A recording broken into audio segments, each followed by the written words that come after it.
Un homme est venu postuler pour un emploi de cadre dans une conserverie et a demandé à un ouvrier mal habillé où se trouvait le patron.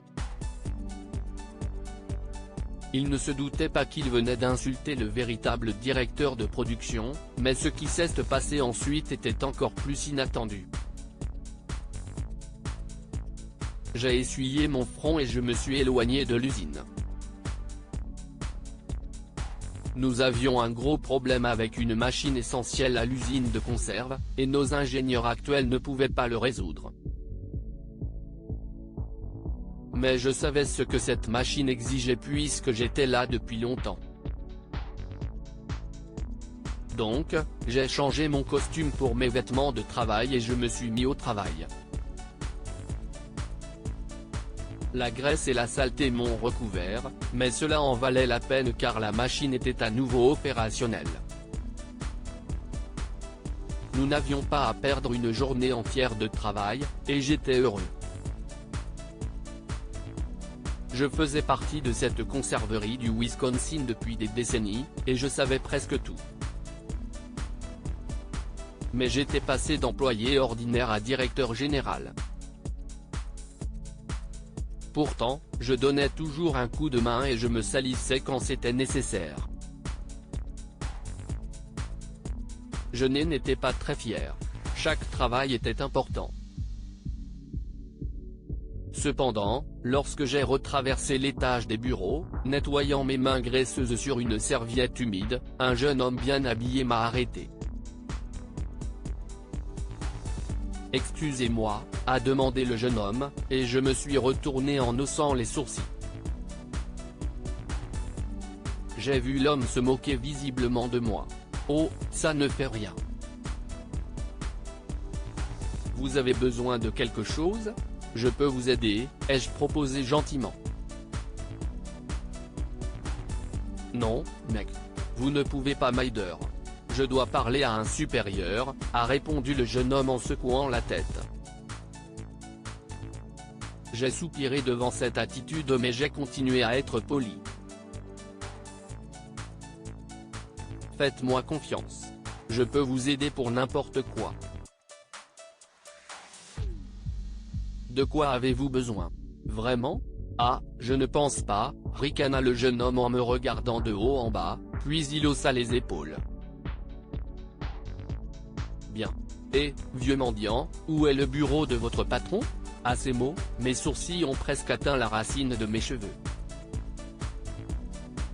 J'étais tellement choqué que quelqu'un me parle ainsi, et cela m'a rappelé tous les autres managers qui m'avaient traité de façon horrible il y a des décennies. Je les avais surpassés, devenant de plus en plus indispensables à l'entreprise.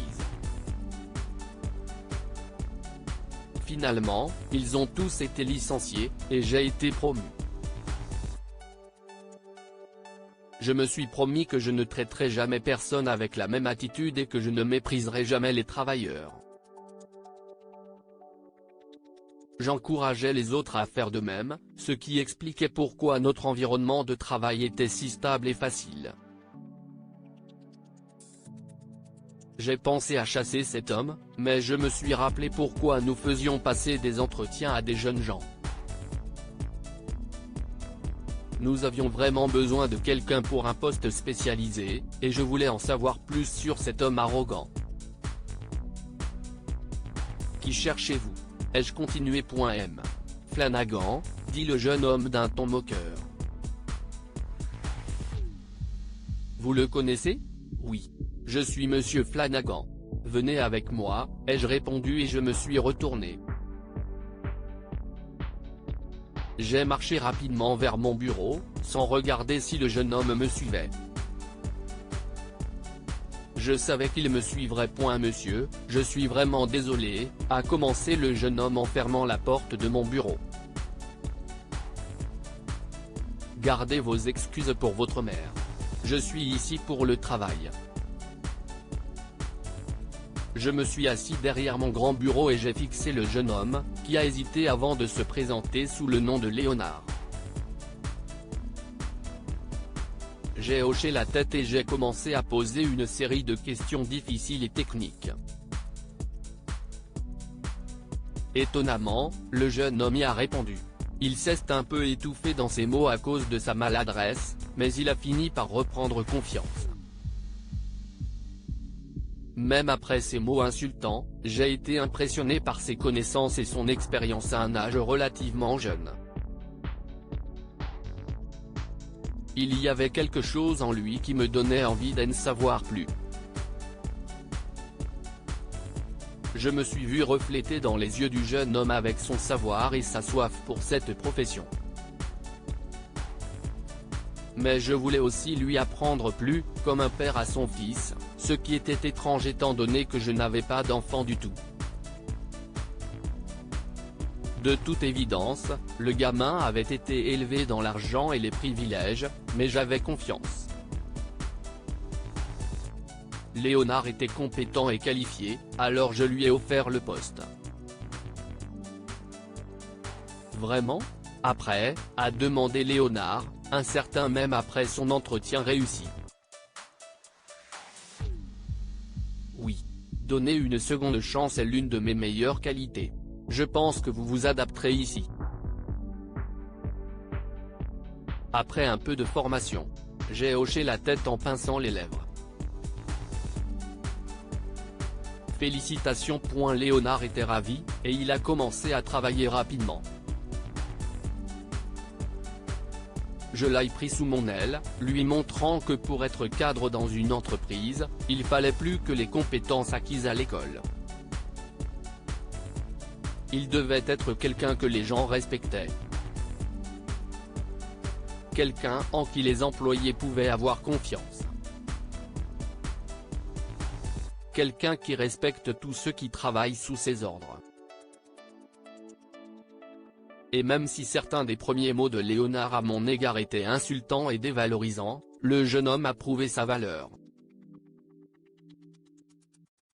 Lorsque j'ai pris ma retraite, des décennies plus tard, Léonard a pris la relève, et je savais que l'entreprise serait bien entre ses mains. Je lui avais appris tout ce que je savais, comme un père à son fils.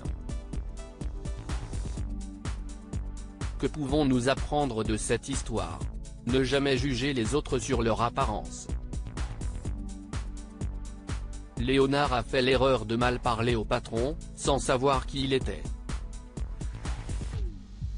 Mais il a appris sa leçon. Il est important d'apprendre à donner une seconde chance. Malgré les mots insultants, Henri a vu quelque chose en Léonard et lui a donné une seconde chance, ce qui a porté ses fruits dans le futur.